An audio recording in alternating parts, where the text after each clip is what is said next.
चौरंगी फानी क्षेत्र स्थित Bharat coking coal limited की दामागोड़िया कोयला खदान क्षेत्र में अवैध कोयला खनन के खिलाफ अभियान चलाकर शुक्रवार को बीसीसीएल केंद्र औद्योगिक सुरक्षा बल और कुल्टी चौरंगी फानी पुलिस की संयुक्त टीम ने 3 अवैध कोयला खदान को बुलडोजर से मिट्टी डालकर बंद कर दिया। दामागोड़िया कोयला खदान परियोजना अधिकारी धर्मेंद्र तिवारी ने बताया कि আমাদের কয়েকটা ইলিগাল মাইনিং করার চেষ্টা হয়েছিল, এখনও কমপ্লিট করেনি, ওরা জাস্ট চেষ্টা করি। এটা আরেকবার ভরেছিলাম আমরা কিছুদিন আগে, তো আবার খোলার চেষ্টা হয়েছিল।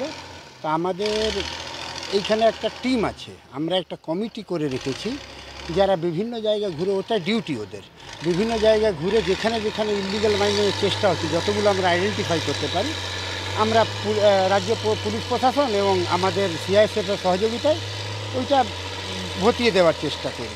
তো সেটাই আজকে একটা পেয়েছিলাম, তো এইটাকে ভরাট করছি আমরা। আজকে কতগুলি হলো?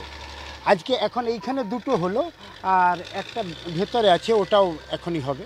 এগুলি কি সব খনির আশেপাশে হয়েছে? হ্যাঁ হ্যাঁ হ্যাঁ হ্যাঁ হ্যাঁ, খনির আশেপাশেই হচ্ছে। কিছু কিছু আছে, কিছু কিছু, এইটা তো আমার লিজ হোল্ড, আমার মাইন্স। কিছু কিছু প্রবলেম হচ্ছে কি লিজ হোল্ড আমাদের, কিন্তু প্রাইভেট জমিটা সারফেস রাইট আমার নয়, সেক্ষেত্রে একটু অসুবিধা হয় আমাদের। তো আমি তো এটা চাইবো কি, আমি বলবো কি যারা জমির কৃষকরা তারাও যদি এটাতে আমাদের সহযোগিতা করেন তো আমাদের কাজটা আরও সহজ হয়ে যায়। মানে এইরকম অভিযান আপনাদের পক্ষ থেকে চালানো হয়নি? লাগাতার মানে আমি নভেম্বরে এইখানে জয়েন করেছি, নভেম্বর থেকে এখন পর্যন্ত মিনিমাম আমরা 30 থেকে 32টা অভিযান করেছি শুধু এই ভরাটি আর আর রেড করে কয়লা রিকভারি, এটা তো রেগুলার প্রসেস। এই কাল পরশুও হয়েছে, 6.5 টন রিকভারি করেছি আমরা।